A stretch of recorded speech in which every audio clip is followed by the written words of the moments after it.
आज हम बनाएंगे चॉकलेट लॉफ केक और चॉकलेट शीट केक एक ही रेसिपी के साथ और बहुत ही आसान और सिंपल रेसिपी के साथ बनाना सिखाऊंगी। मैं कोई बहुत ज्यादा एक्सपर्ट नहीं हूँ और परफेक्ट तो वैसे भी कोई नहीं होता ना। सीखने की स्टेज कभी भी खत्म नहीं होती, लेकिन मेरी कोशिश होती है कि जितना इल्म मुझे अल्लाह ताला ने दिया है उसको मैं आपके साथ शेयर करूँ। हो सकता है किसी का भला हो जाए। आज मैं आपके साथ कुछ ट्रिक्स शेयर करूंगी जिससे आपका चॉकलेट केक ना तो कभी ड्राई बनेगा और ना ही बेक होने के बाद दरमियान में से बैठ जाएगा। तो चलें स्टार्ट करते हैं आज की रेसिपी को। बिस्मिल्लाहिर्रहमानिर्रहीम। अस्सलाम वालेकुम everyone, welcome back again to Weber's bakery and kitchen. आज जो मैं केक बनाऊंगी वो मैं ओवन में नहीं बनाऊंगी। हर किसी के पास ओवन नहीं होता। मैं इसको कढ़ाई में बनाऊंगी। कढ़ाई को मैं प्री हीट करने के लिए रख दूंगी। आंच में दरमियानी रखूंगी और स्टैंड मैंने बीच में रख दिया है। अब ये जो मैंने मोल्ड लिया है इसकी लंबाई 6 इंच है और इसकी ऊंचाई 2.5 इंच है और जो इसकी चौड़ाई है वो 3 इंच है। अब मैं मोल्ड में बटर पेपर नहीं लगाऊंगी, सिंपल कागज के जरिए बताऊंगी कि आप सिंपल कागज को बटर पेपर की तरह कैसे बना सकते हैं। कटिंग मैंने पेपर की पहले ही कर ली है। सबसे पहले मैंने मोल्ड को अच्छी तरह से ऑयल से ग्रीस कर लेना है। ऑयल वही मैं इस्तेमाल करती हूँ जो कुकिंग ऑयल वगैरह हम खाने वगैरह में इस्तेमाल करते हैं। ठीक है, अच्छी तरह से कॉर्नर्स के ऊपर आपने इसको ऑयल को फैला लेना है, लगा लेना है। अब हमने जो पेपर काटा था वो हमने इसके अंदर डाल देना है और कॉर्नर्स पे अच्छी तरह से इसको फिक्स कर देना है। ऑयल की वजह से ना जो पेपर है वो आराम से लग जाएगा। उसके बाद हमने जो पेपर है उसके ऊपर ऑयल लगाना है। ठीक है, और ये देखें ये एक तरह से बटर पेपर हमारा होममेड रेडी हो गया। साइड्स पर भी इसी तरह से करेंगे और इसी प्रोसेस को रिपीट करने के बाद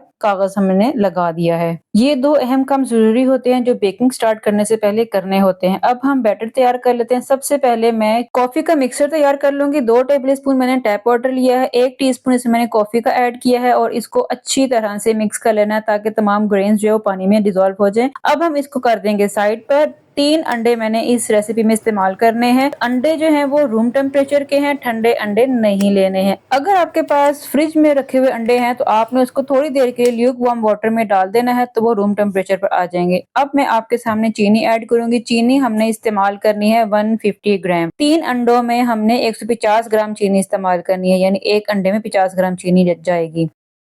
अच्छा जी, इसको हमने कर लेना है मिक्स और बीटर के साथ अच्छी तरह से बीट कर लेना है। इतना बीट करना है कि एक तो चीनी जो है वो अंडों में अच्छी तरह से मिक्स हो जाए। नंबर 2, अंडे अच्छी तरह से फ्लफी हो जाएं। नंबर 3, तीसरी निशानी ये है कि अंडों का कलर जो है वो चेंज हो जाएगा। अब हमने इसमें ऑयल इस्तेमाल करना है 150 ml या 150 ग्राम। अब हमने यहाँ पर बहुत एहतियात करनी है। ऑयल एकदम से सारा नहीं उंडेल देना है, थोड़ा थोड़ा मिक्स करते जाना है, थोड़ा थोड़ा डालते जाना है। ठीक है, इस प्रोसेस को हमें तकरीबन 6-7 स्टेप्स में कंप्लीट करना है। इस तरह करने से ऑयल जो है ना वो अच्छी तरह से अंडों के बैटर में मिक्स हो जाएगा। अब ड्राई इंग्रेडिएंट्स की बारी है। मैदा यहाँ पे मैंने 150 ग्राम लिया है। इसमें कॉर्नफ्लोर जाएगा 1 टेबल स्पून और कोको पाउडर जाएगा 2 टेबल स्पून। मोस्टली होता यह है कि 2 टेबल स्पून कोको पाउडर डालने के लिए 2 टेबल स्पून मैदा निकाल देते हैं। इसमें हमने ऐसा नहीं करना है। Baking powder 1 teaspoon, baking soda half tea spoon और नमक जस्ट पिंच इसमें ऐड करना है और इसको हमने मिक्स करते हुए छान लेना है। सारा एकदम से हमने ऐड नहीं करना है, थोड़ा सा हमने इसमें छान कर डालना है और कट एंड फोल्ड के थ्रू मिक्स करना है। अब जो हमने कॉफी का मिक्सचर बनाया था वो इसमें हमने ऐड कर देना है। बर्तन को अच्छी तरह से साफ कर लेंगे। अब फिर से हमने वही प्रोसेस करना है। मैदा हमने थोड़ा-सा छान लेना है इस बैटर के अंदर और स्पैचुला से मिक्स कर लेना है। अगर आप चाहें तो हाथ के साथ भी मिक्स कर सकते हैं। हाथ के साथ वैसे मिक्सिंग अच्छी होती है। मेरे पास ग्लव्स नहीं थे तो इसलिए मैंने फिर स्पैचुला से ही मिक्स कर लिया। लास्ट में जो कोको पाउडर के ग्रेन्स रह जाते हैं उसको हम चम्मच के साथ इस तरह से मिक्स करके ऐड कर देते हैं। Very simple. मिक्सिंग के दौरान बस आपने इस बात का ख्याल रखना है कि इसको आपने सख्ती के साथ मिक्स नहीं करना, बिल्कुल लाइट हाथों से मिक्स करना है। अब लास्ट में जाएगा 1 टेबल स्पून सिरके का और इसको हमने हल्का सा मिक्स करना है और ज्यादा हमने इसको मिक्सिंग नहीं देनी है और ये परफेक्ट कंसिस्टेंसी है। अब बारी है इस बैटर को मोल्ड में ट्रांसफर करने की। मोल्ड हमने पहले से रेडी किया हुआ था। हाफ मोल्ड हमने इस बैटर से कवर करना है। ठीक है, फुल हमने नहीं भरना है, ना 1/3 करना है। हाफ हमने मोल्ड को फिल करना है और पहले से जो हमने कढ़ाई रखी हुई थी प्री हीट होने के लिए उसमें हमने इसको फट से रखकर बंद कर देना है। अब जो बाकी का बैटर बच गया था उसको मैंने ट्रे में इस तरह से वही सिंपल कागज लगा के ऑयल लगाकर और इस बैटर को इस ट्रे में मैंने डाल देना है और इससे मैं इसका शीट केक बनाऊंगी। यानी सेम रेसिपी के साथ आप पॉन्ड केक भी बना सकते हैं और शीट केक भी बना सकते हैं।